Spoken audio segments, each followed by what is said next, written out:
Larson. I'm Duluth Mayor, and I'm really happy you're here tonight for our community panel to meet our police chief finalists. I know people will continue to trickle in, and that's wonderful.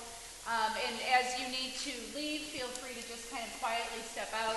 We will run this until probably 8 o'clock, if not a little bit sooner.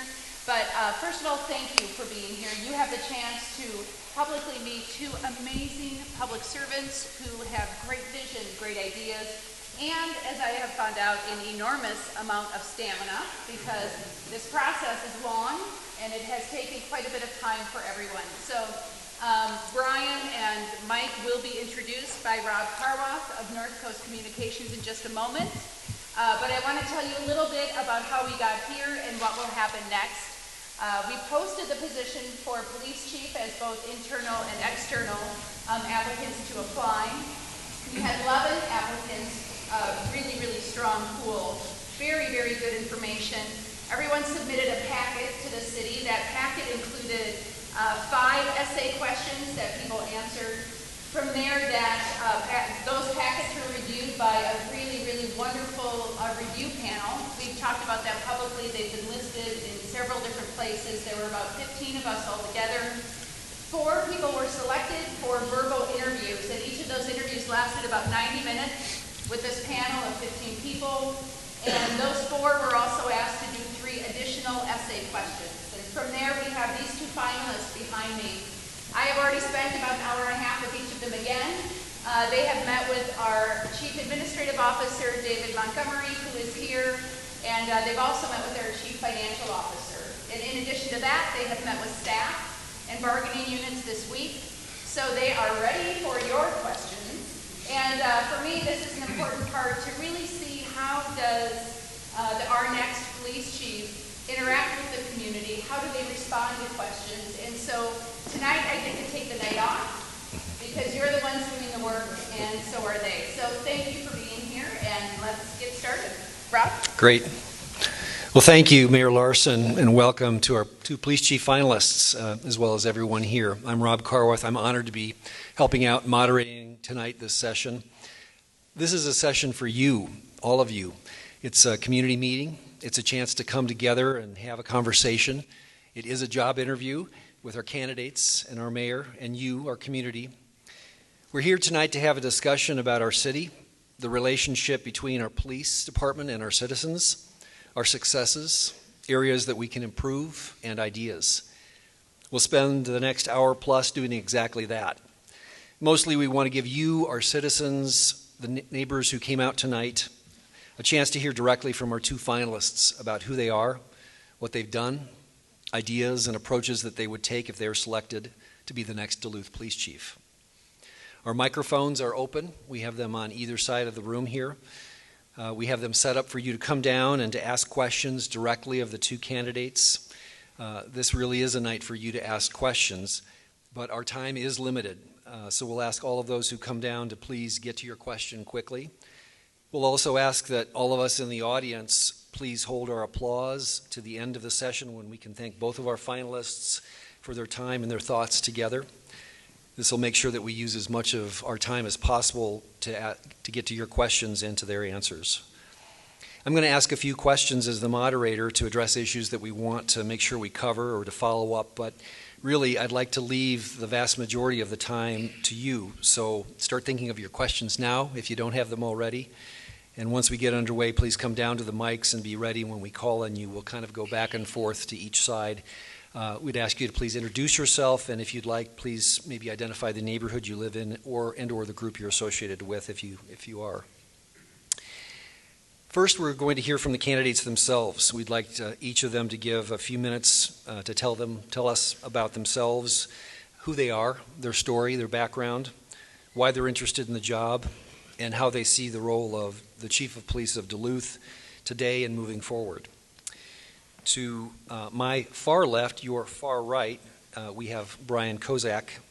Brian is a Duluth native who has more than 30 years of law enforcement experience in his career. He currently serves as the police chief in Cheyenne, Wyoming, a community of about 62,000 residents. Before coming to Cheyenne, he served for 4 years as the police chief in Avon, Colorado, a community of about 6,500 residents. He also has served in various law enforcement roles in Arizona during his career. Next to him, closest to me, is Mike Tuskin. Mike currently serves as Duluth's interim police chief. Mike was raised in the Morgan Park neighborhood. He brings more than 23 years of service to his current role. He served previously as a Duluth police sergeant and a Duluth police lieutenant. He was appointed deputy police chief in 2006 by then Chief Gordon Ramsey. Chief Tuskin, let's start with you. If you could tell us a little more about yourself and why you're here tonight as a finalist. Thanks, Rob. Can I swing this on? Yeah. Move this a little bit. Is that good? Hello.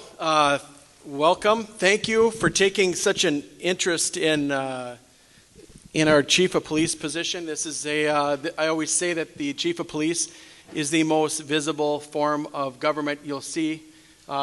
We see our police officers, we are the most visual and present form of government. I'll tell you a little bit about my personal stuff because I think you're going to get a lot of ideas about who I am as a police officer. Born in St. Mary's Hospital here in Duluth, and I'm from Morgan Park, Minnesota. And I say that I was probably about 10 years old before I realized that we weren't a city unto ourselves there. So from Morgan Park, went to Denfeld High School, and it has been an honor and a privilege to serve this community for the past 24 years. And I say 24, I have to correct Rob, because my anniversary for 24 years was yesterday. So 24 years I've been doing this. Tremendous passion I have for the people in this community, for this agency. I often tell people, I will lose sleep at night so you don't have to. And that's kind of who I am, and that's what's very important to me is selfless service to this community. I'll tell you a little bit about just some of the core values and belief systems I have, just for a background so that it adds context so that when I'm asking or when I'm answering questions tonight, you'll have a little bit of an idea about who I am behind maybe the question that's being asked. I love people, relationships. Anyone that knows me, I like to talk to people, like to laugh with people. Love relationships. That's something that I absolutely will bring, not only in my leadership style, but it's important for me when I do swearing-ins in our organization to talk about people smiling, be human, show empathy, care, concern. So I love people. I'm a collaborator. And why I'm a collaborator is because I used to go to meetings and tell people in their neighborhoods what I thought they needed to know, and only to find out that truly the community who lives there knows what they need and want. And so it's incumbent upon us to absolutely have to have that collaboration, that relationships and collaboration where we're solving community problems. Next, I will tell you another core value that I try to espouse onto our officers. Every one of our officers has heard me say this, say it at our swearing-in ceremonies, is that I am a big believer in the social contract theory when it comes to policing. Many of the problems that we have in America with modern-day policing is because we forgot. And social contract is simply this. This uniform, this badge that I wear, this patch on my arm, the post board, City of Duluth, State of Minnesota, none of them give me any authority to do anything. My authority comes from where? Who gives Mike Tuskin and the police department our authority? It comes from you. And I think it's important for our officers always to remember that we serve you. It's selfless. It's not about us. When you call us, you're in a time of crisis. We have to be at our best. We're a monopoly. We can't call another police department. We have to come and be our best every single time. But that social contract theory is so important, and I want you to remember that in the background of my answers, that I believe that our power, our authority, comes from you. And I think I'll have plenty of opportunities to tell you other things, but those are some of the core beliefs that I have. I am married, wonderful wife, wonderful kids who fortunately have allowed me to do this. It's a substantial commitment of time, tremendous sacrifice, and it's been wonderful that I have such a supportive family that's allowed me to work day in, day out, night in, night out, losing that sleep that I talked about. It's wonderful. I have I'm a middle kid. I have my brother up here, Tom, and my mom next, Donna, and then I've got a sister, Julie, who's in the cities. So that's a little bit about me and who I am. And I did call myself. Did you call me Mike or Michael? I called you Mike. Okay. So one of the things that I will say is my mom has this, truly loves the name Michael, and so she'll take offense to that, Rob. But so anyway, it's Michael for you, Mom. So, but sorry, Mom. At any rate, so without further ado, I'm sorry I took up too much of your time, maybe, Brian. But all right. Well, thank you for inviting me to your community, and really it is good to be back home again. And you're kind of wondering, what is this crazy guy doing here? Most people go to the west or to the south, and I want to go to the north. So, but to kind of give you the background on my life story, just to let you know why I am so excited about this opportunity to be here in Duluth. I was actually born here in Duluth. My family was in the Piedmont Heights area. And what had happened is when I was a baby, my mother had terminal leukemia. And so the very good friends and neighbors, the Kozaks, approached them, and they agreed that the Kozaks would adopt me because it would be too much for my father, who had 8 daughters and sons, and they're sitting right there in the first row. Raise your hand. So that's my family right there. They're all here but one. So the Kozaks adopted me, and a little bit time later, the Kozaks ended up moving out of the state to find work somewhere else. And unfortunately, there was a tragic workplace accident for my father. He had a brain injury, was hospitalized, and so a lot of my brothers and sisters went to foster homes. And it wasn't until we were adults when my 2 brothers actually searched for me throughout the country. They found me. And ever since then, we've had pretty close relationship, a tight bond. And so when this opportunity came up to apply for police chief here in Duluth, I jumped at the chance to bring our family together once and for all. So the opportunity we never have had before. I guess this never would have happened if I would have stayed here in Duluth, because all my brothers, they all are they install floors, do flooring. So that's probably what I would have done. So because I didn't grow up around them, I didn't know them, I actually went into law enforcement. And I started at the Mesa Police Department, and I spent 22 years there and retired at Mesa Police Department. I retired to take a chief's job in Colorado, and it was a Vail area, so a ski resort town, a very small community, really reliant on tourism there for skiing. And then I took a job in Cheyenne 4 years after that, and I've been there for 6 years now in the state capital of Wyoming. A city pretty similar to Duluth. In fact, the police departments are very similar. I'm very surprised. It kind of scares me. The same programs that we're running there. Chief Ramsey also started here, and I'm going to say Chief Ramsey probably copied me. Is what I'm going to guess on that. But probably not. No, Chief Ramsey was a good guy and doing the right stuff, doing the right thing. And so, again, I want to thank the mayor for this opportunity, bringing me out here for this opportunity. And so I'm looking forward to your questions. Thank you. All right, great. Thank you both. Well, let's get started with some questions. And I want to ask a question right away about a scary subject that we've been hearing about in the Twin Ports, that our entire country has been hearing about more in recent years, and that scary subject is heroin. It's an issue that the next police chief, working with the department, working with the community, working with medical professionals and others, will have to address.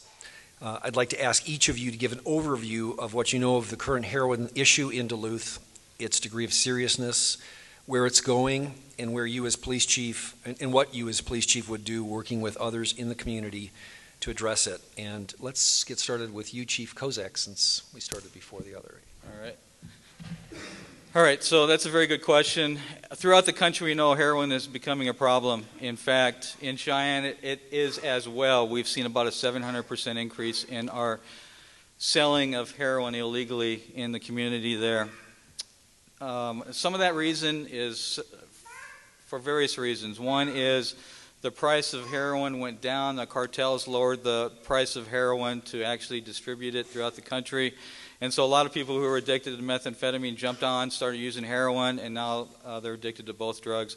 We also had opiate drugs, prescription drugs, more controlled by the medical profession, and so a lot of people suffering from addiction then turn to the street to feed that addiction. So it is a big problem everywhere. Now in Cheyenne, what we have done to address that, when we started seeing the problem, initially what we had was a drug task force. So we had detectives assigned to a state task force that would do drug enforcement, but their focus was on the big dealer coming from Denver. Okay, and I would imagine the same thing is happening here, but coming from Chicago or from the Twin Cities.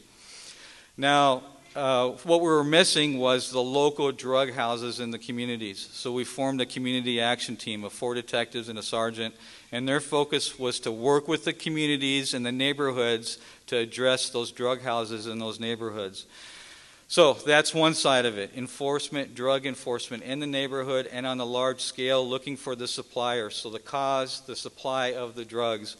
The other angle that we took was to education and prevention and intervention was something else that we implemented. So on those sides of the field, we actually trained all police officers, all patrol officers in the recognition of drug signs and symptoms. And our drug recognition experts actually facilitated that training. I am actually a drug recognition expert. I've been one for 25 years, deeply committed to this cause. There's only 3 police chiefs in the country that are certified in this field, and I'm one of them. And the reason I haven't given it up is because I am committed to prevention of drug addiction and getting impaired drivers off of the street. So we trained all of our officers to recognize drug impairment so that they could make an arrest on the DUI side, DUI enforcement. That also causes intervention through the criminal justice system so people can get counseling and treatment for those misdemeanor offenses. At the same time, we trained all of our teachers in the school district to recognize signs and symptoms of drug impairment. So in Cheyenne, we've actually trained 80% of all of our school staff in this.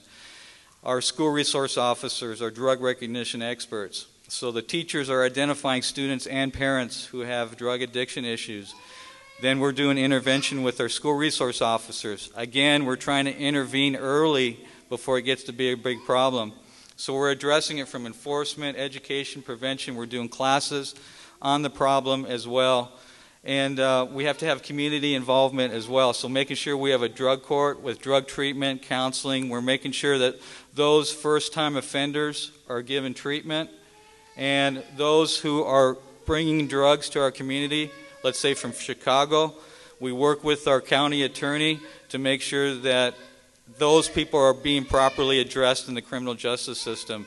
And so it's a very involved process, but it takes everyone working together to get that done. Thanks. So here in Duluth, much like Brian said, it's a public health crisis we have in Duluth.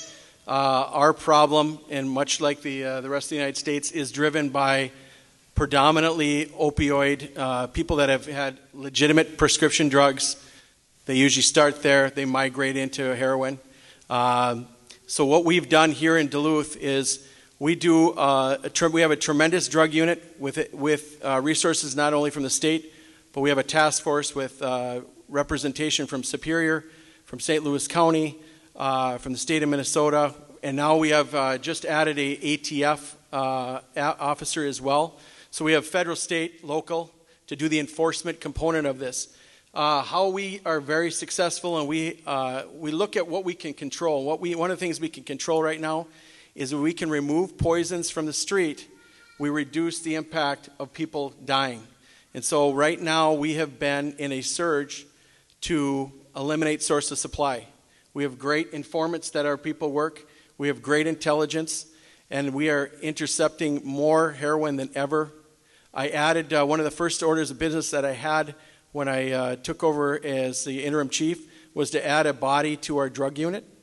Again, the idea about seizing and taking out source of supply. That is one of our focuses. In addition to, you can't just arrest your way out of a drug problem. It's not possible, and it can't be your one-trick pony. You can't be your only tool.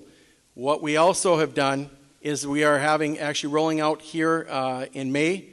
We are going to have every single one of our officers have Narcan, which is the antidote. We know that addiction, and everyone in this room can raise their hand and either knows or has family that have addictions. We have a Narcan. All of our officers who are first responders will have the opportunity to save a life. We value the sanctity of human life.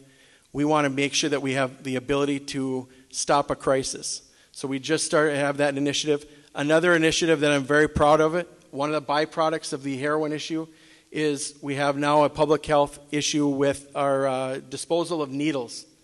We have syringes and needles all over in our public spaces. Last year, we saw our calls for service spiking. What we're doing now is a collaborative effort. Last year, all of our police officers would go and pick up needles. This year, we have a collaborative with our needle exchanges, with the Clean and Safe team, with the Duluth Police Department, the Duluth Fire Department, Parks. Everyone is going to now have the ability to respond and get those needles picked up sooner than they previously were. In addition, the educational component that we also are doing.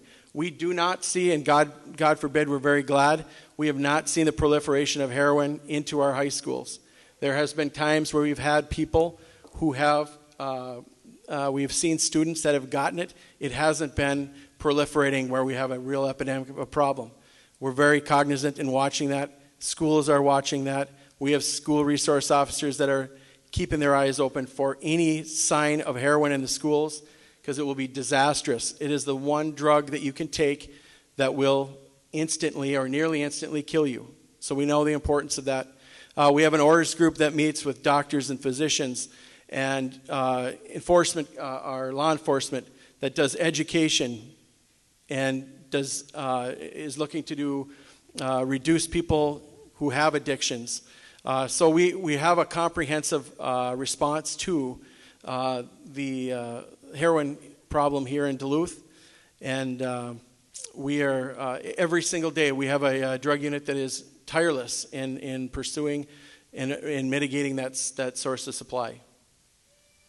I want to just follow up with you guys on that issue. You know, when we see the stories about a drug arrest and we say, wow, it's here in our community, it's been here for a while, it's in a lot of places, but I think what strikes me about Duluth is, unlike some other places where we know people, friends around the country, it is in the junior high schools in some places, not even just high schools. We're fortunate it hasn't, apparently, based on what you're saying here, gotten to the high schools. We haven't seen that level of young people dying. How do we keep it out of the high schools? What do we need to do? Are we talking about it enough, I guess, with parents and with students? Why don't we start with you, Michael? Yeah.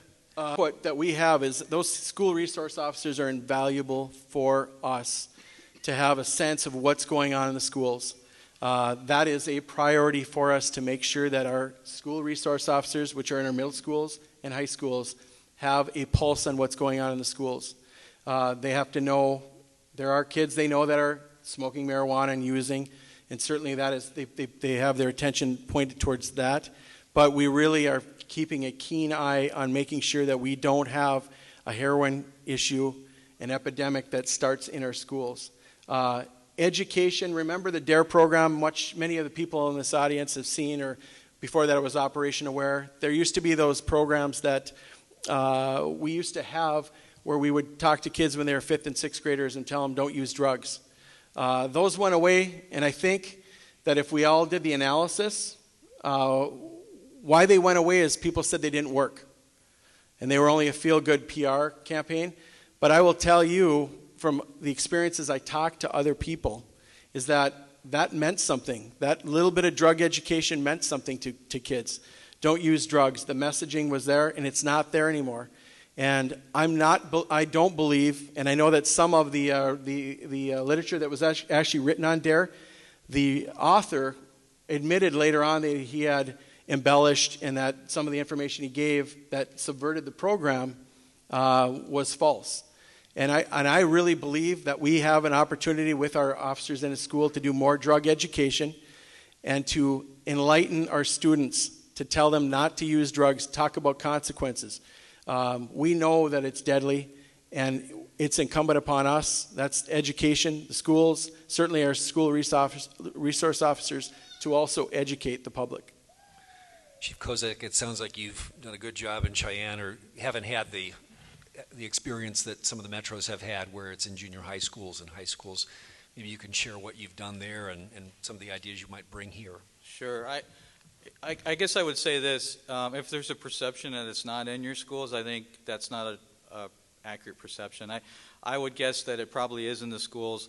When we started training our teachers on drug recognition, and it's called DITEP, Drug Influence Training for Educational Professionals. That is a class approved by the National Highway Traffic Safety Administration. It's a 16-hour class for nurses and an 8-hour class for teachers. Once we gave that training to the teachers, the light bulbs came on with the nurses and the teachers, and they started saying, okay, this person was in the nurse's office, that was drugs. I realize that now, I thought they were sick. Okay, and the light bulbs, we talk about drinking cough syrup, DXM and cough syrup, and all the empty cough syrup bottles in school, and they're like, okay, we thought students had coughs. No, they're drinking cough syrup.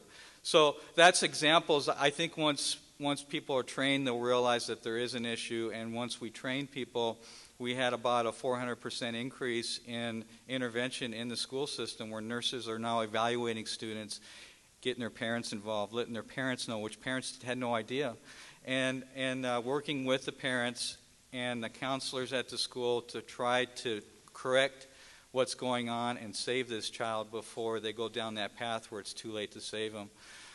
So thank you. Yeah.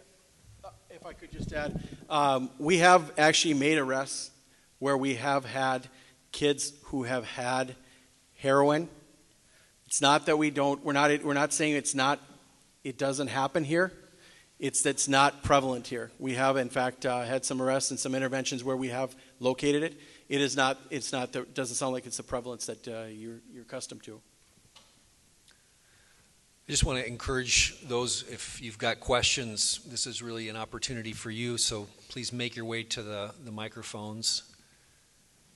And we have a question. Yes. My name is Joan Linsky. I live in the Lincoln Park neighborhood. I want to welcome you both. I think you appear to be both excellent candidates. I appreciate hearing the experience on heroin and how to intervene with that. That is clearly an issue in our community. I'm on the Lincoln Park Citizens Patrol, and Pam Kleinschmidt is our captain. She's really a primary organizer behind that. What I care about, and my question to both of you is, whichever one of you becomes the chief of police, how much are you going to encourage an open door policy when we have concerns in our community, in our neighborhoods, where we can come and talk to you? And I want to tell you why I'm asking you that question. Because I know former Chief of Police Scott Lyons, and I had an issue downtown with some problems, and I was able to go knock on his door and talk to him. The same thing with Gordon Ramsay. And what I appreciated about both chiefs of police was the support of the neighborhood community involvement, the mounted police, that ongoing interaction with the community, because we are dealing with not just heroin and all of the problems. We've got a lot of diversity in the Lincoln Park neighborhood, a lot of multicultural issues. I'm concerned about what happens with African American people in our community and how they're treated. I'm concerned about what happens with Native people in our community and how they're treated. Poverty, the density and the problems that go with poverty are really in our area. We have some very, very dangerous people living in the Lincoln Park area, very dangerous people, and they're still around. And I'm concerned about our children, our neighbors, our families, and that there be that open door, that ability for people to come and communicate those concerns, and that we all work together to resolve those issues, because some very, very serious things have happened to people, as you well know. So that's my question. How are you going to maintain an open door policy for all of us to come and talk to you? Since Mike got the first one last time in the hot seat, I'll take the hot seat this time. First of all, yes, an open door policy. So in Cheyenne, if anyone wants to see the police chief, they call the chief's office, schedule an appointment, and that's done without any questions asked. So that would be the same policy here as well. Not only that, but as chief, if you have community meetings or any kind of meeting and you want the police chief there, again, ask me and I will be there. I spend a lot of time in Cheyenne making those connections. With that, we also have a Citizens Advisory Committee in Cheyenne as well, where we meet once a month and talk about any issues in the neighborhoods. So that's my policy. The open door policy for the police department, Scott Lyons, Gordon, great people. Without question, you'll have accessibility to the police chief. The way I look at it is I look in this audience right now. If I asked everyone in here to dial my phone number, it would go off several times. I like to have direct connect. People, I'm a people person. I already told you. If you want to call me, you call me up, and day or night, I'll answer the phone. Unfortunately, I will answer the phone. But I will tell you that that's a passion and that's a commitment I have to service to this community. I know the issues that are in your neighborhood. I know that we could not be nearly as effective and as efficient as we are without the help of your group. It's incredible how well organized and how committed you are to your neighborhood. So we will work with you. You know that we have this new community policing plan. And out of the chute, we ended up, right now we're about 13 officers short. And we're short only because it takes us about 6 months with training to get them out on the street. But I am committed to having every cop in our department be a community cop. And that doesn't stop at the patrol cops that dress in uniforms. That's going to be the investigative staff as well. The only, as I've said time and time again, anonymity is the enemy. You can't trust your police if they don't know you and you don't know them. I will give my officers every single opportunity for you to know them on a first-name basis so that you feel comfortable approaching them. The citizens, where we get our power, where we get our strength is from our citizens. I've already told you that. You're the eyes and the ears to the police department. It is so important for you, who knows their neighborhood better than anyone, to give us that information. And how we can make that easier for you is accessibility, and you know your cops in your neighborhood. I'm 100% committed to that. I will be in every single community club many times throughout a year. I will make it to meetings. It's important to me to hear voices, to listen to what people are saying, and to work together to make a plan to make your quality of life improve.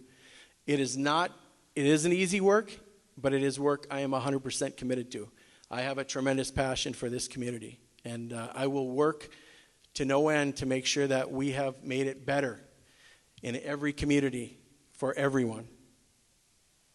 Great, we have a question over here.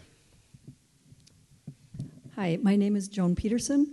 I'm a representative of the Brady Campaign, Protect Minnesota, which is an organization working to end gun violence. I sit on the board of the Domestic Abuse Intervention Programs, better known as DAIP, which is located here in Duluth. It's a national and internationally known program which trains police officers all over the country and communities to deal with domestic abuse in their communities. And also they work with men who abuse. So in the past, I have worked with all of the other chiefs here in Duluth very well on issues concerning gun violence, access to guns. In Duluth, I'm aware that we have fewer gun homicides than a lot of communities, but I know that we have access to guns by youth, access to guns by potentially dangerous people in neighborhoods. And suicide is our biggest problem, according to Chief Ramsey. So I work on those issues very hard. The Minnesota Police Chiefs Association has co-sponsored and testified in favor of the background check bill that sits in our Minnesota Senate. It's likely not to go anywhere. And we also have community events to which we invite the police chief and officers who have always been very good about coming to our events. We have bell ringings, we remember victims. And I myself am a victim. My sister was shot in a domestic shooting, and I know people in this room who have also been victims of gun violence. So I'm wanting to ask how you would work with groups such as ours, and if you want to talk a little bit about the issue of gun violence and guns in our community. Chief Justice, yep. Thank you, Joan. That's a great question. I appreciate you coming tonight. So gun violence, a priority for any police department anywhere, certainly for ours, is you want to always make sure you have certainly illegal guns obtained illegally, you want them off the street. And now we look at any crime with violence, especially with a firearm. We're on that right now. One of the things that we've done in our organization is with our CompStat program, we monitor crime trends and patterns. It's basically an accountability program, CompStat. It's akin to a Fortune 500 company measures their profits and losses by if their profits are up or losses. Our CompStat program does the same thing for crime. Is crime up? Is crime down? We've reduced our robberies in Duluth by 41%. Many times where those would involve firearms. It's very important for us to eradicate firearms off the streets, especially the ones that are stolen in burglaries. Anytime we have a burglary and we have firearms taken, we get that information out to our cops immediately. We try to develop those cases very quickly so that we can intercept those guns. Our drug and gang unit, they work very closely. Oftentimes there's a nexus between illegal drugs and firearms. So oftentimes when they're doing search warrants, they're also, of course, searching for illegal weapons. They do trace and tracks and find out that these guns were stolen out of other states. But we are absolutely committed to it. It's for our organization, when you look at every time we take a gun off the street, we tell our officers that might have saved your life. Because we come in contact with people who have are violent, don't like the police, and so we always look at crimes, whether it be a car prowl where somebody had a gun underneath their seat, a burglary. Those are a priority investigation for us to capture or collect those guns off the street to make it safe for everyone. You had a number of different points, Joan, as well. I'm not sure I hit on all, or is there something more? No, have you worked with DAIP in the past? Yes, yes, absolutely. I'm sure you have. Yep, absolutely. Okay. So in the domestics, oftentimes we have domestics with firearms. Mm-hmm. Those don't usually typically include stolen firearms. That's a different violent. Certainly in domestics, we all know are hard, very difficult to intervene. They happen behind closed doors. It's a silent crime. You have victims that are in situations where they can't leave. And so, absolutely, we have been very fortunate. One of the initiatives that we have, we learned this from Minneapolis PD, is that they look at when you're an offender, a domestic offender, and just around the holiday season, people who have no contact orders. We know that the holidays people come together. Sometimes there's violence, and so we have Mike Sanoa in our violent crimes unit will look for people who have no contact orders, OFPs, make certain that we keep our eye on that group so there's not victimization. That's very typical that happens. Is there anything else, Joan? No. Joan, the only thing I could add is in Cheyenne we have a sergeant assigned to follow up on each domestic violence investigation, to go to their home to make sure that there are no guns present in the suspect's home, the person that has been arrested, to make sure that, and if there are, we take those guns and we keep them in safekeeping in police property and evidence so that person doesn't have access to those guns anyways. So we make that proactive effort. We also conduct gun training. If you go on our social media sites, on our website, you'll see that we conduct gun safety classes for families, for kids in the schools if the parents authorize us to do that. So we provide those safety classes, and if not, we also provide gun locks, free gun locks to the parents as well. So we try to encourage people to secure their weapons so we don't have the suicide. But we tell people, though, with kids, teenagers, if someone is determined to commit suicide with a firearm, I think they'll be able to find out how to open that lock. So we ask people to make other arrangements. If the best thing is give us your guns for safekeeping in those type of situations. Chief Kozak, I've got a question. Tell us a little bit about the level of gun violence that you're experiencing in Cheyenne, what you've been dealing with in recent years. We have not seen in this community what we've seen, for example, in Chicago, which has a tremendous problem with gun violence. Fortunately, it's not that it doesn't exist here, but it's not just so widespread. But what's your community that you're in now? What's your experience there? Yes, in Cheyenne, we have a very low frequency of gun violence as well. In fact, our violent crime rate is about 60% below the national average. And you know, it is a fairly conservative community, and a lot of people have guns in Cheyenne. And I'm surprised we just don't have the gun violence.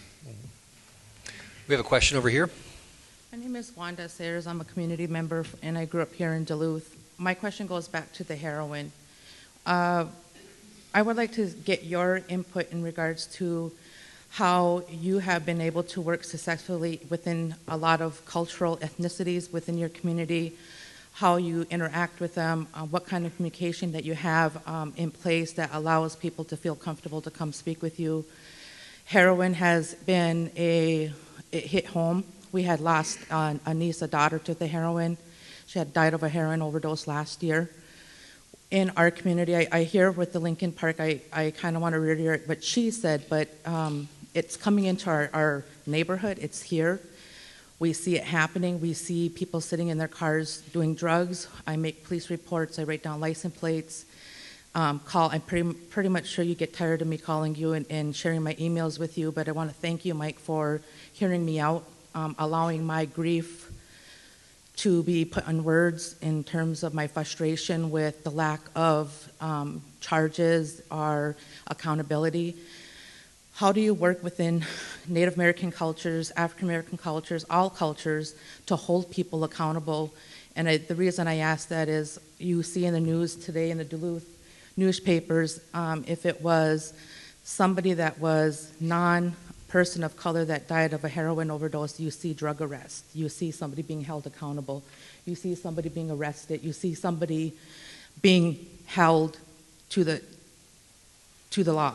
And when it comes to people of color, unfortunately, such as my niece, you know, me and you, we kind of go back and forth on that. And so again, I thank you. But how have you dealt with that in your community by just allowing people to vent, but also to see the pro-action that you are doing in their communities to make sure that everybody's representative and that everybody's lives matter, and that my niece that I consider as my daughter just didn't die, and that's going to be the end of it. Chief Kozak, you want to take that one a little bit? Thank you for that question. I can tell you, I guess one of the most challenging moments in my career was when I was a police chief in Avon, Colorado. And Avon is a ski resort community that has a lot of rich and famous living there in the millionaire homes on the top of the mountain. On the valley floor where Avon is, it's mostly a Latino community. Most of the community are illegal immigrants, and the reason that they're there is to work in the resorts, to provide landscaping service for the maid service and so forth in the hotels. When I was chief there, we noticed that there was a lot of violent crime. It was spiking in the Latino community. And so the challenge was to get witnesses to come forward, to get victims to come forward to report to us so that we could get those predators out of that community. And of course, you can guess what the hesitation was. That community was worried that the police would deport those people if they came forward. There was also human trafficking going on where there were certain businesses that were forcing people into labor because they were illegal. So it was quite a dynamic problem that we had to deal with. So one of the first things we did was communicate to that community that we don't care about your immigration status. Okay, if you're a victim, you come to us, we're going to help you. If you're a witness, we want to know what you saw so we can help get this predator out of your community who's victimizing your community, and we want to get them out of here. So we had Spanish-speaking officers that would go on the radio shows, the AM radio shows, the Latino radio shows, to tell people the police department's here for you, come forward. I spent a lot of time going to the churches and the different groups and the school groups to talk to parents in the community that you don't have to be afraid of the police. And it worked. So eventually we started getting people to come forward and tell us about criminals that were in their community, and we were able to lower crime by 50% that first year just because of good interaction with the community and talking to people. Chief. Hi, Wanda. Thank you for the feedback. Appreciate that. You know that you and I talk quite a bit in email, and I'm tireless in my pursuit of trying to improve quality of life. Without question, so the case building part of that is sometimes those license plate numbers, they go to a repository at our headquarters where we've got an intel file, wealth of information in there on all kinds. Every time you give a plate number, that's where it goes. That may or may not lead to, as important as it is to you, and I know it is because I hear from you, it's important to me. We can't always build a case with that. But that doesn't go away, that information. So one day you get that break where you make the nexus between somebody's a dealer, this is a source of supply. Let's say we stop that car. Now we have that database. Okay, we know that this is linked to bad behavior and illegal drug activity. Now maybe we've arrested him for something unrelated. We have the ability to roll that suspect over and say, listen, we caught you with a small amount of drugs. Where's your source of supply? And your source of supply, and that's how you build drug investigations. Sometimes, though, conversely, you'll build drug investigations based upon having intel or an informant that will tell you this person is doing bad things. And so we get there the same way. But just please know, Wanda, it breaks my heart to hear those stories. There are more of those stories than I wish we had in Duluth.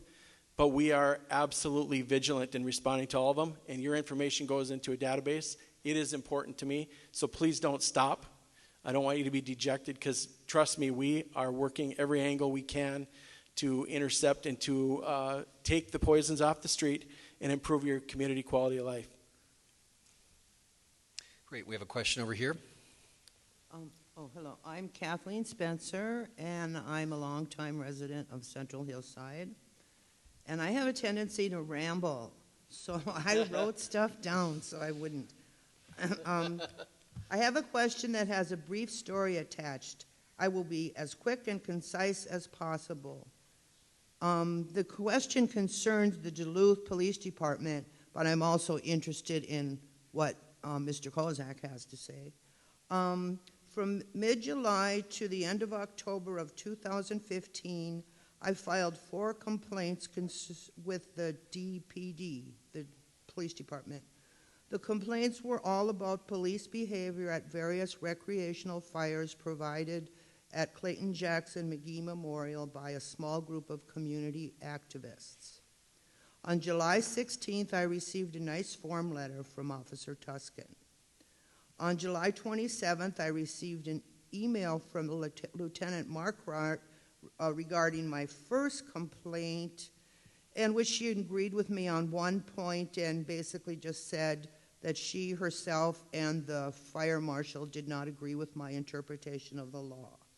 Then on October 19th, I received a letter from Officer Tuscan regarding my second and third complaints, and it just referred me to something I was already aware of, but it was the Minnesota Fire Code 105.6.30, and the fire code was misquoted. I think this would be understandable, except that with each complaint I provided thorough copies of all relevant ordinances, statutes, and fire codes, and this response tells me that my evidence wasn't actually looked at, because there's another part to that fire code that says something totally different. Anyway, on November 19th, I received a letter from Officer Tuscan regarding my fourth complaint. My fourth complaint stated that all the Duluth Police Department officers were telling me that they didn't like calling the Duluth Fire Department and having the fire put out. They said they had to do it because Officer Tuscan had sent out a memo ordering them to do so anytime they saw a fire at the memorial. And my complaint asked if that's such a memo as they were talking about actually existed. And then the response I got to that was, well, we've concluded that your complaint, all of the letters said your complaint is it's not valid. And then I was referred to a letter that I had already received from the assistant fire chief.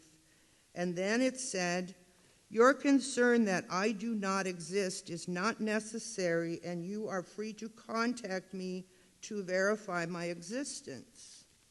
So I felt that answer was inappropriate and unresponsive, and I felt bullied and I felt dismissed as though I was unimportant. And in conclusion, I'd say this type of behavior from the police department causes Duluth citizens to avoid filing complaints even when they feel something is seriously amiss. It destroys the rapport between the Duluth Police Department and the general public, and that's especially for low income people of color. So I'll leave it to you.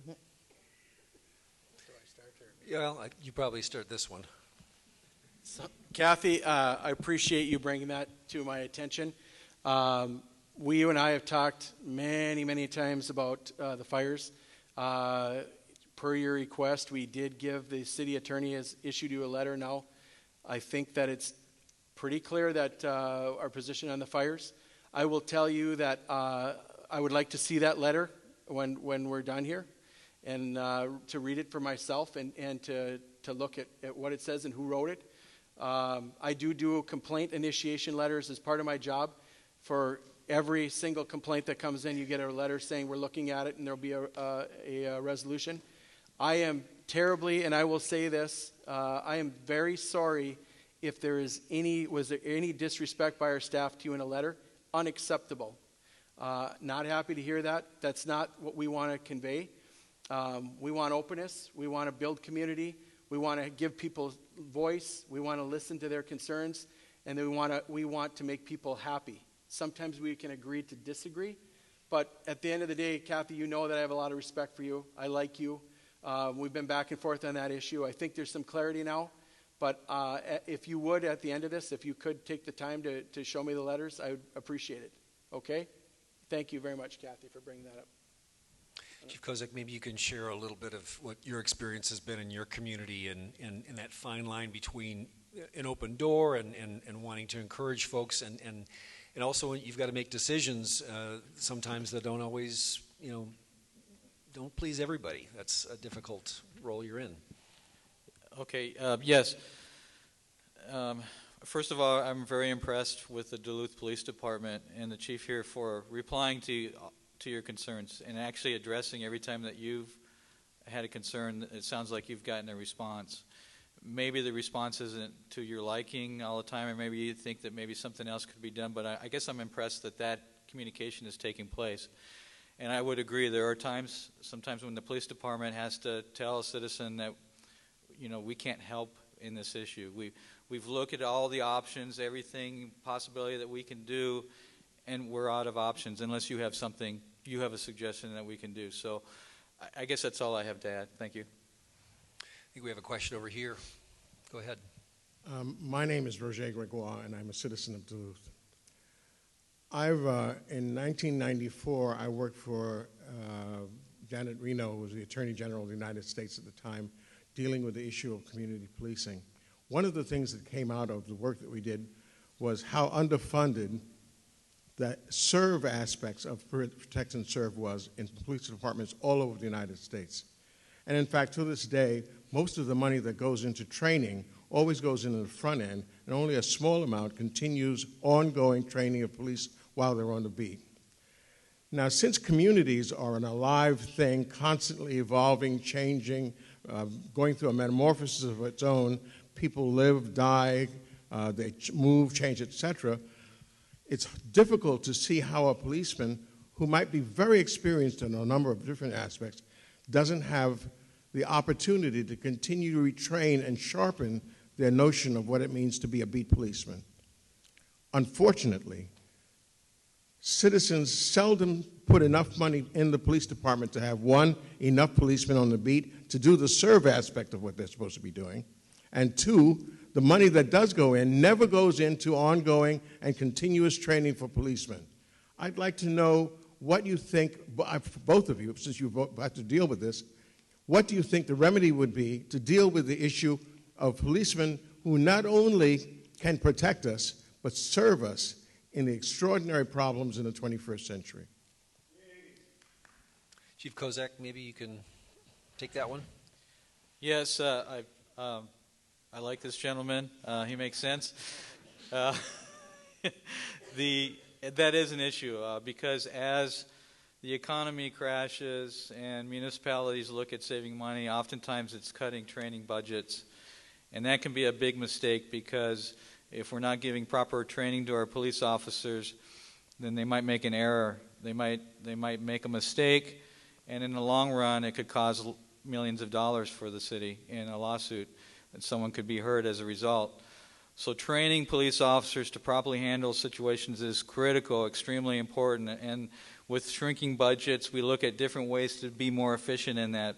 For example, we used to send officers to training outside of the city to specialize in certain training. What we do now is we might send one or two people to a training, become an instructor, come back, and then train the rest of the crew here in the city in that topic. So we save money that way by doing that, being more efficient. We also have to plan ahead and look at what are important issues for the next year. What should our training schedule be in the next year? For example, right now, crisis intervention is very important. How do we deal with people in crisis who are contemplating suicide, who have mental health issues? How do we incorporate that into de-escalation training? So police officers are trained to save people, to end situations, to try to make the area safer. But are there times that maybe we should step back and de-escalate, reconsider what we're doing, maybe even walk away? Is it really necessary what we're doing? So incorporating that kind of training with crisis intervention training, with use of force training, with policy training, hands-on. It's important that police officers are doing hands-on type of training, not just in a classroom looking at policies and procedures. So all that it's a struggle I know that we both deal with, and we try to make the best that we can. And one of the things that I do is I explain to the governing body or to the mayor if there's a real critical issue that we have to make sure we train our officers on. I get all the facts, the details. I sit down with the mayor and explain the reason why this is needed. Thank you. Roger, only as you can do, very eloquently said. I'm glad to have an advocate in the training department for us because we hear your pain. We feel it. There's some things that we can do that are small things that can help. Doing turnout training. We got 15 to 30 minutes that we've got FaceTime with these people every day. What we're doing is we're running in our subject matter experts into trainings to try to give them a little bit of a sampling of training, some takeaways, 3-4 takeaways. That's just one way you can be efficient with your training. The other thing is we built a beautiful building up on top of the hill. What we found and what we're going to capitalize on even more in some of my directions that I've given is let's bring in training, because what we know about training is you bring in a regional hub. We know that every training that comes in usually gives us 3, 5, 7, 10, sometimes unlimited seats that we have for our people. So somebody else is paying the bill for our cops to get trained. And if you have a facility like that, you got to use it. And we're going to use it. I would love to see us be a regional hub for training. The training budget would be simple for me to say and look over to my bosses, to Emily and to Dave, and say, guys, you just heard Roger, we got to double our training budget. But there's financial realities. We have an aging infrastructure in our city. We've got streets that are a little bumpy, and the money's got to go through the entire city. And we know that, and we understand that, and we can't be selfish, but I agree with you 100%. Training, for every dollar you put into a cop, you're going to get a better outcome on the other end. And how we do that, I think some of it's got to be generating some funds ourselves. Be creative in your budget. Find times to train. And I think that that's important for us to capitalize on that. I want to just follow up on... I'd like to add something. That one of the things that we found out in 1994 was the return on investment for training on the job was greater than the investment made on academy training. That is, more money put into the police benefited the quality of life for every citizen and the productivity of the entire community if you only could use that one aspect of the connection between City Hall and the society. Thank you. Correct. Thank you, Roger. I wanted to follow up on something you guys touched on just briefly here. Just a few days ago, the New York Times carried a prominent story about how police departments nationwide are working to better train themselves to deal with individuals with mental health issues, in some cases using crisis intervention training that's been pioneered in the Memphis Police Department, talking about some of that de-escalation. To both of you then, if you could give us an assessment of what's important for Duluth police officers to understand about mental health so they can more effectively interact with individuals who are dealing with mental health crises. Why don't we start with you, Chief Tuscan? Okay. So mental health, we've tracked mental health calls since 2007, and we're up 50%. We see people are sicker. We see mental illness is very prominent. Myriad of reasons I could go in for a long time as to why that is. But we know that our officers are being put into situations where they're having routine, regular contacts with people who are off their medications, are having an acute mental illness episode. And it's so critical because so many of our use of force incidents revolve around someone who's mentally ill. Not we, DPD, we as the law enforcement community. So it's incumbent upon us to do CIT training. That's that Memphis model that Rob was speaking of. Currently, today, we have 30 officers that are CIT trained. We continue every year to expand that. It's incredibly important. But a lot of it's philosophy, and a lot of it's direction, and it comes from the top down. You have to be strategic when you go to calls. When you can detect or you know there's indications that there's mental illness, if you have CIT people, you get them there. If you need more officers, you get them there. You need a supervisor there to slow things down. Let's take a look at what we really have here. Can we walk away? Do we have to intervene? Those are all questions that I expect that our officers are going to ask. You have to really look at we have an embedded social worker, which is a model program for the state of Minnesota. Our embedded social worker, we saw a revolving door of mental health issues. Really, when you look at it, we have to, and we did, and are forging towards eliminating mental illness, the criminality of mental illness. We've got to not look at mental illness as criminality. However, when we look at it, at response, we usually have a couple options. You bring somebody to a hospital for an evaluation, or there may be some detox issues, or they go to jail. We don't have an intermediary way to connect and help these people. Currently, right now, there is a group, a multidisciplinary group that I'm part of and meet with that's looking at a 16-bed assessment center where you can take people that are acute. There's a short-term care that they can be provided, some stabilizing care. And I really think we've got great connections. We've got state senators and legislators. We've been out to Washington, D.C. and talked to Al Franken. We really believe that we can build something here in Duluth that's going to help that community of people that need some help, that we don't have to criminalize mental illness. But our responses are so critical. It is so important, though, that our officers slow things down. We learn to communicate with people. We don't escalate, we de-escalate. It's our tone, it's our inflection in our voice, it's how we communicate to bring things down so that we don't have to use force. And that is absolutely imperative, and it's trained in our training. If anyone wants to come to our use of force training and take a look at how we're training our officers, we're looking at ways to not use force. Don't rush in, slow things down. Let's get compliance because we're speaking, and that's really important to me.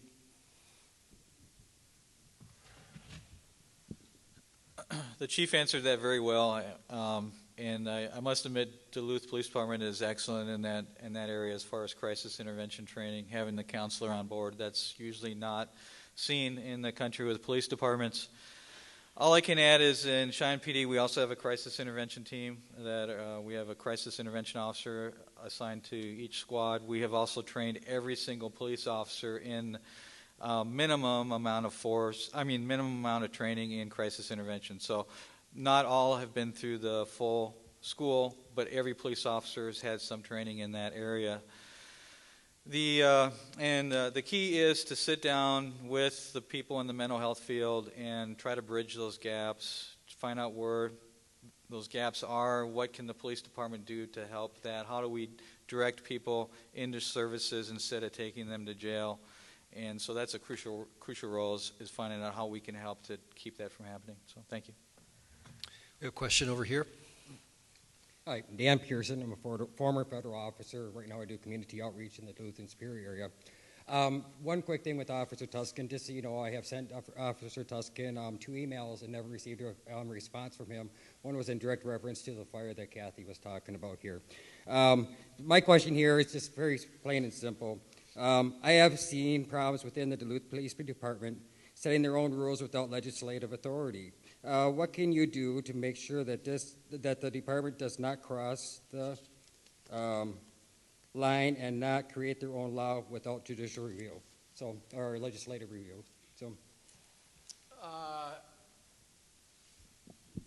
Could you just? I just want to make sure I get your question. And as far as your emails, if I missed your emails, I apologize. Okay. Certainly isn't a trait that I have. Typically, every email I get a response, actually, usually within minutes. But I apologize if you did not get a response from me. And there's been 2. Okay. And I just want to make sure I understand your question. Just could you? Well, my question is, real quickly, how do you make sure the police department does not set their own law without legislative review? We have statutes and ordinances for a reason. To make sure that the police department has something to follow. I've seen it within Duluth Police Department where they set their own rules without any kind of rules or regulations set forth within the legislative setting, I guess.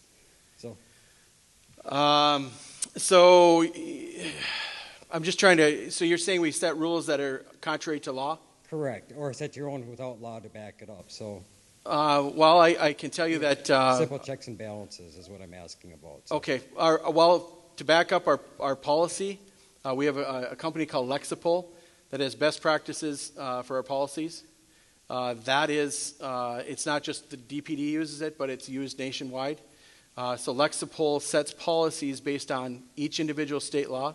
So we do have a policy manual that is vetted with legislation. We also routinely use our city attorney for guidance on issues that there's some clarity that we need or some guidance we need. But we are not and do not and absolutely will not have policies that are contrary to law and practices that are contrary to law. So just real quickly with that, one more follow-up. So if there's a statute that says somebody's doing something legal, you would back that statute 100%? So if somebody is doing something illegal? Legal. If there is no statute against doing something, would you back that and say then they're in their right to do it? Yeah, absolutely. Okay. If it's not against the law, we can't make our own laws. We're not a legislative It's a reference branch. to the fire, just too. Okay. Okay. I guess that's what I needed. Thank you. Okay. Sorry. Chief Kozak, maybe how does that work? How's that worked in your departments with you as chief, making sure that you've got policies that sync up with legislative backing? Yes. So the previous agencies I've worked at, being the Mesa Police Department, the Avon Police Department, we were CALEA accredited, the Commission on Accreditation for Law Enforcement Agencies. So again, those are best practices of how a police department should do business, and we were credited at those agencies now. And so again, we have people that research best practices throughout the country. We also have legal staff, a city attorney that reviews policies and procedures and makes sure we're within the law. Thanks. We have a question over here. Yeah, over the years, my name is Michael Sayers. I'm Duluth Heights resident. But over the years, I've heard a lot of talk about diversity training within the Duluth Police Department, but I don't know if it's officers that are being resistant to change or what. It just seems like nothing has changed over the years. That still run into officers that still have the same problems that they create with the people they stop. Personal experience, I was pulled over. I mean, several times I've been pulled over without even committing an offense or a traffic offense or anything, but they'll come up and say, "Oh, do you know why I stopped you?" And it's like, "No, you have something on your mirror, or something really, really minor." Then they'll say, "Well, how much you had to drink today?" I'm getting you a strong odor of alcohol, and I'm like, "Well, I haven't had a drink in 20 years. How is that going to? How are you smelling alcohol? You must be smelling it on yourself or something." But I ran into that problem several times over the years.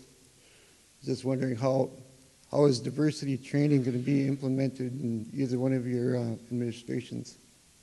Chief Kozak, maybe you can talk about that one. Yes. So the question is, in my agency in Cheyenne Police Department, we just went through diversity training in 2015. All officers were required to go through diversity training. We also keep track of statistical data. What is the demographics of the people we are arresting, writing citations to, using police force on, and we compare that to the demographics of the community to see if we're in line. And so that's, I guess, a barometer, I guess, to see what we're doing. And my advice to you is, I know that the Duluth Police Department has cameras. We do in Cheyenne as well. We have cameras in the cars. And if you believe that your stop was not justified, was not warranted, then you should always talk to a police supervisor who we can look at the video to see what the reason for the traffic stop was, to verify that. So what you're saying is very concerning for me. Is that something that was in recent period of time? We can talk afterwards. But yeah, absolutely. The diversity piece, we have had many diversity trainings. We need to have more diversity training. We need to look at doing implicit bias trainings. We have to. We have, and we will continue to. But your concern is really has some undertones, certainly, of racial profiling. It sounds like to me, and I would really like to talk to you more about it, when it happened and the specifics. Because it's absolutely, there's no tolerance for it whatsoever. As Chief Kozak said, we do have not only body cameras, but we also do have in-car cameras. Great opportunity for us to take, look, review, grab documentation about the stop, look at the CAD call that was generated, and get some fact-finding done. But absolutely unacceptable. Unacceptable. If that's happening to you, I apologize to you. And if you stick around after, we can certainly talk specifics about that incident. All right. Thank you, sir. My name is Doug Bowen-Bailey. I'm a proud resident of the East Hillside. I'm also, I was sitting here wondering if my neighbors would describe me as one of those dangerous people. So in addition to being one of those sketchy characters, I also serve on the Citizen Review Board. And so looking at kind of best practices and thinking about the President's Task Force on 21st Century Policing and the recommendation of having citizen oversight and citizen review, I'm curious to hear your visions, both of you, in terms of how you would work with the Citizen Review Board and have citizen oversight as part of the process. Chief Tuscan. Okay. Doug, thank you for that question. You know that we certainly work together. We brought in a Citizen Review Board at the time when we weren't in crisis, which is unheard of. I remember Eileen Luna Firebaugh talking about we were an anomaly. We went out and got an oversight group, a CRB, when we weren't in crisis, which is a great thing. We have a great relationship with you. We can agree to disagree, but I think that you offer that perspective of not being in the police business where you can sometimes get myopic. Very good dialogue, very good discussion. Recently, you and I have met, Doug, on an issue that you're very passionate about, and you've convinced me that we have to do something and change something. That is invaluable, to have our citizens giving input to our department, having access to our department, guiding us on policy changes. We changed the way we do complaint investigations as a result of your recommendation. We went back from, instead of having multiple lieutenants dealing with it, now we have a unit, we have one-stop shopping, so we have consistency. that was a tremendous benefit for this community and for our organization for your feedback in that. And I appreciate the relationship we have. I appreciate that we have a trusting relationship where we can speak and say, I don't like this, or I need more information about that. I really, truly, I think that our CRB is a very important part of our police department. It allows us to achieve excellence. It allows us to just be better, because we have those eyes, those fresh eyes, that ask those questions that we may not ask of ourselves. So I can't say enough good things about CRB, and that it has been very successful for us.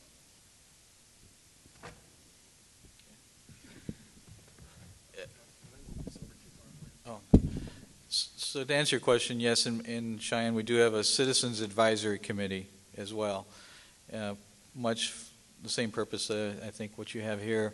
Again, we have citizens that take part to give us their advice, recommendations on certain policies. If we have a new policy, we might have the citizens review that to get their input on that. Or just to give us input on what's going on in the community. We may have times where someone believes that they were racially profiled, and they can bring their complaint to this Citizen Advisory Committee, who then together we look at the video, we investigate that situation. And so I guess the Citizen Advisory Committee helps other citizens realize that what we're doing is fair. As far as oversight goes, now in Wyoming, state law doesn't allow us to share disciplinary issues with anyone outside of the city, outside of leadership. In Minnesota, I'm not sure the state law on that, but that would be a concern of mine. And if it was allowed, I believe that I would want to make sure that the investigation was complete and thorough before it was shared with a citizen review board. That would be my thoughts. But I would be open to it as long as the investigation was complete. We have a question over here. Hello, gentlemen. My name is Karen Perry. Pleased to see you both. I was hoping there was going to be a little more diversity, but we're working on that. Anyway, I heard you gentlemen speak earlier about SROs in the school, and when you were talking about drugs. And so I stand here as a mother first, and since I so happen to be black, so are my children. And so my main concern is I hear other people asking as well about how we as a community of color, how can we trust you, and not in a private one-on-one conversation, I mean so that the whole community knows, like, how can we trust that when a situation occurs?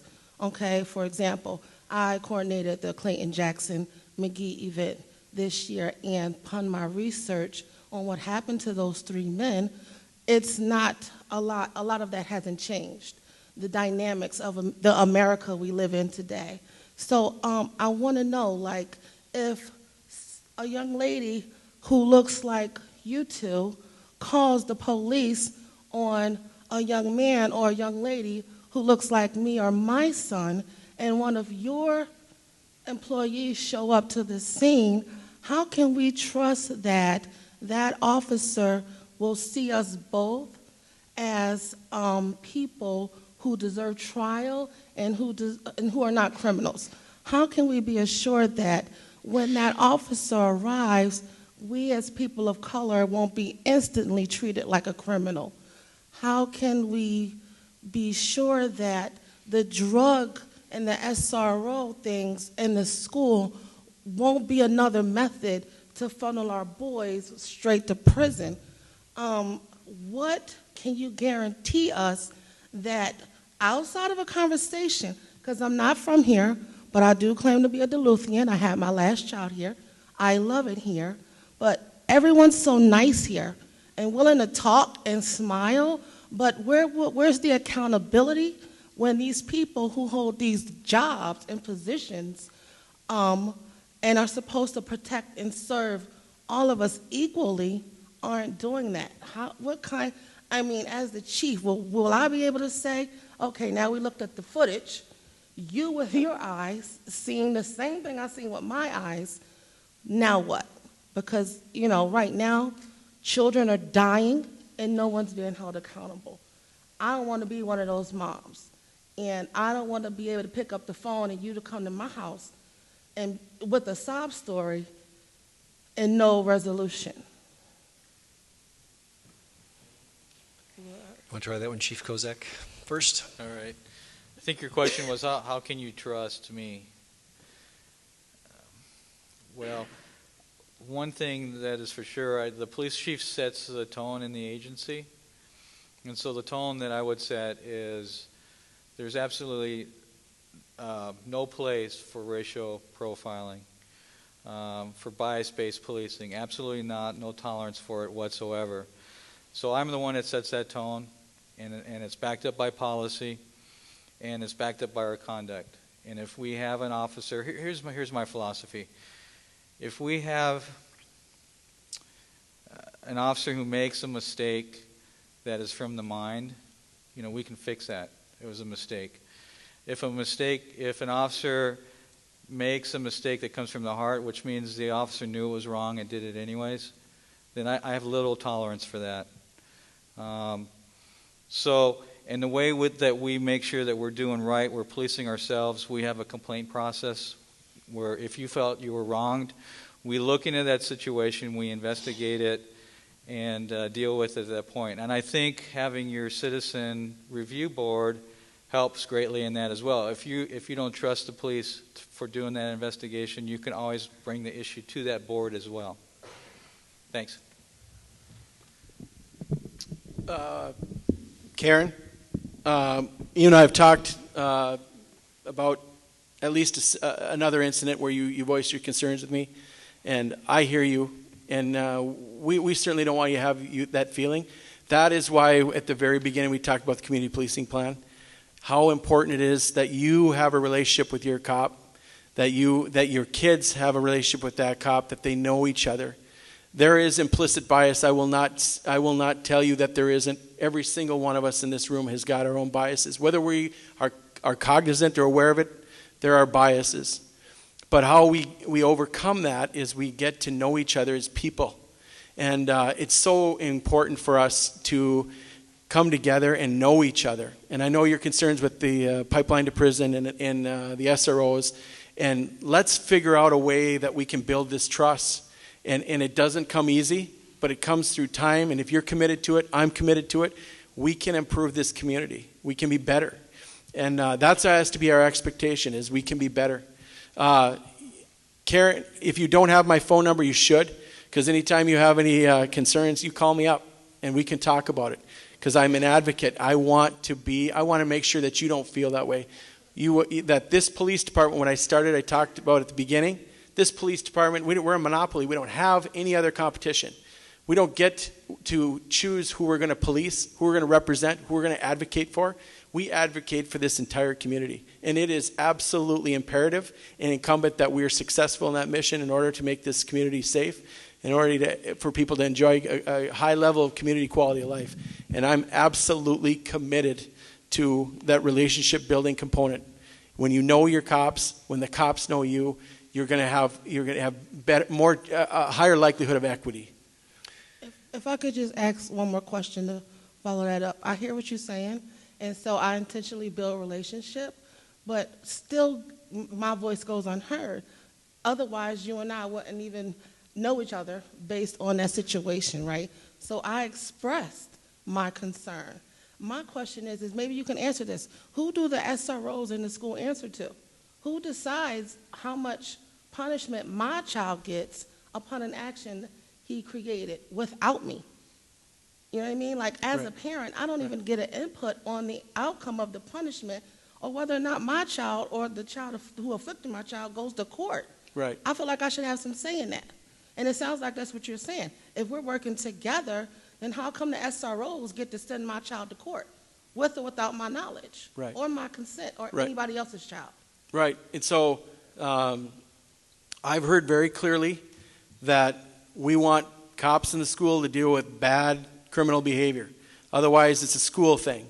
And that's what we're telling our officers. We aren't writing tickets for things that could and should be solved by school discipline. That particular incident, there was an assault involved. An administrator and officer made that decision. That said, you and I have talked, and we're working through this and trying to advocate to try to make that go differently, right? Maybe it's going to be diversion, something's going to get worked out. But I understand, and I hear that, and right away when you come home that day, when your son comes home that day and he says, "Mom, guess what happened to me today? And here's what I think is going to happen," and you get that court notice, and you call us and you reach out to us, say, "I don't like this," and let's have that discussion. Let's figure out how to resolve it, because you're right. Most of the time when it's an assault in school, the kids are friends 3 days later. Or that day. Yeah, sometimes that day, or maybe 2 hours later. For a month. Right. Or while they're both in ISS, they become friends again. So I get that. We don't need to plug up an already inundated criminal justice system with another case that doesn't mean anything. So we're not going to do meaningless enforcement. And if it's bad behavior and it doesn't need to have court intervention, let's not put it into court. I love restorative justice circles. I used to do that when I was an SRO, and that's why I'm very passionate about SROs and the work they do, is that let's bring these kids together while they've still got tears in their eyes. Let's talk about how I feel, how you feel, what decisions we could have done differently, and then at the end of the day, they shake hands, and it's a far better outcome than going to an adversarial system in the criminal justice system. Nobody wins when it goes to court. So why is this just a conversation you and I are having, and it's not implemented in our schools like now? Why am I getting court notices? Why are kids still going to jail? Because that particular SRO decided that was the appropriate resolution. That doesn't. I think we're agreeing that there's other ways to do business, and trust me, Karen, I don't want to see those kind of cases making it into court. So we're going to continue to have that dialogue. But thank you. We're right at 8 o'clock. Maybe we've got time for one quick question. If you've got a quick question. Okay, I will do my best to make this quick. But this kind of goes back to the community policing thing, where community police officers were cut from, you're trying to make everybody into community policing. So, and I understand that you say you have lots of young, talented officers coming up. But, so if there's issues in a neighborhood, how can the people that are having issues with a certain person develop trust with one particular officer so that you don't have 15 officers that you're going to, even though they're all talented, not to take anything away from anybody? How can you develop that relationship so the right hand knows what the left hand is doing, and you're not getting 15 different responses? Or it gets very frustrating and you feel like you have to defend. People feel like they have to defend their case because an officer shows up. They have no idea what the history is. Right.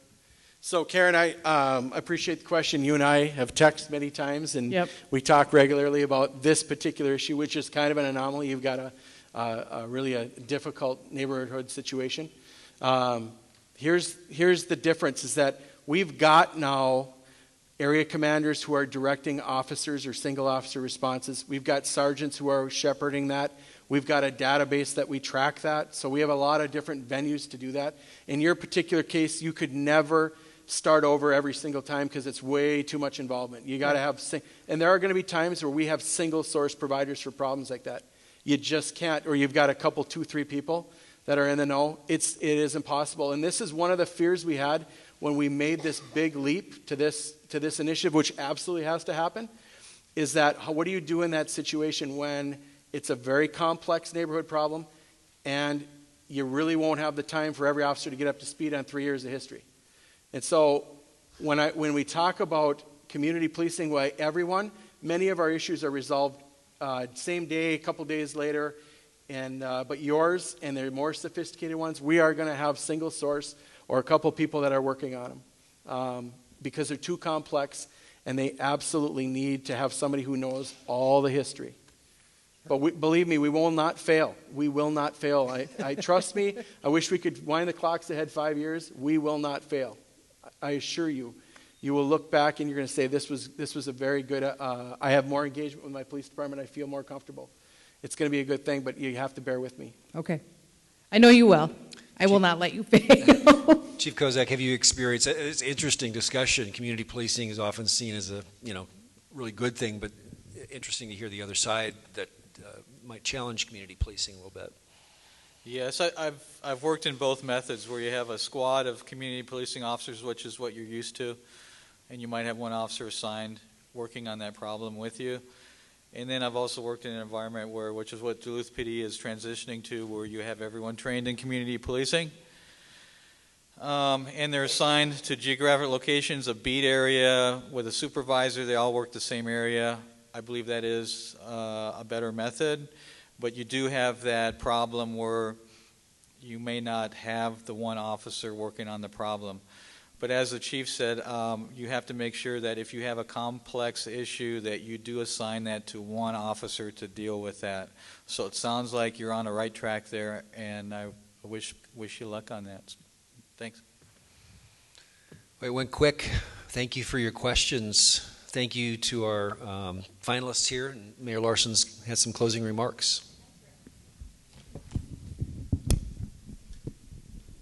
Thank you. First of all, Mike and Brian, thank you so much for your very thoughtful answers. I know how hard it is to sit up here, and I really appreciate that you have really put your heart and your very thoughtful expertise into your answers. And I thank all of you for being here tonight. I want to share with you a couple of really quick things. We've been here a while, and these issues are hard, and I'm so glad that these questions have been asked. I anticipate making this decision next week. After which my recommendation will be brought to the City Council, ideally for the May 9th meeting. And we have several City Councilors who are here. I see Joel Cypress, Howie Hansen, Noah Hobbs, Gary Anderson. There may be more. People are very engaged in this discussion and in this hire. And I want you to know that I understand how critically important this position is. And I am thinking about you and your families. And I'm thinking about your neighborhoods, and I'm thinking about my own. I live here too. I live in the hillside. I get why this matters. And you being here tonight tells me in a new way why this matters. These questions are important. I hope you keep asking them. I hope you keep asking me. I hope you keep asking our next police chief. I know that person, that chief is here in this room. And I'm really, really proud that we're a community that comes together, that asks questions, that expects answers. And I'm looking very, very forward to our community to move forward in this way. So if we could, Rob, I don't know if you wanted to wrap it up anymore, but if we could just please show our gratitude to Brian and Mike tonight. Well, great. Thank you guys for coming out. Thank you for coming out. I know the finalists will be here for a little bit, so welcome to come up and to thank them in person and talk a little more.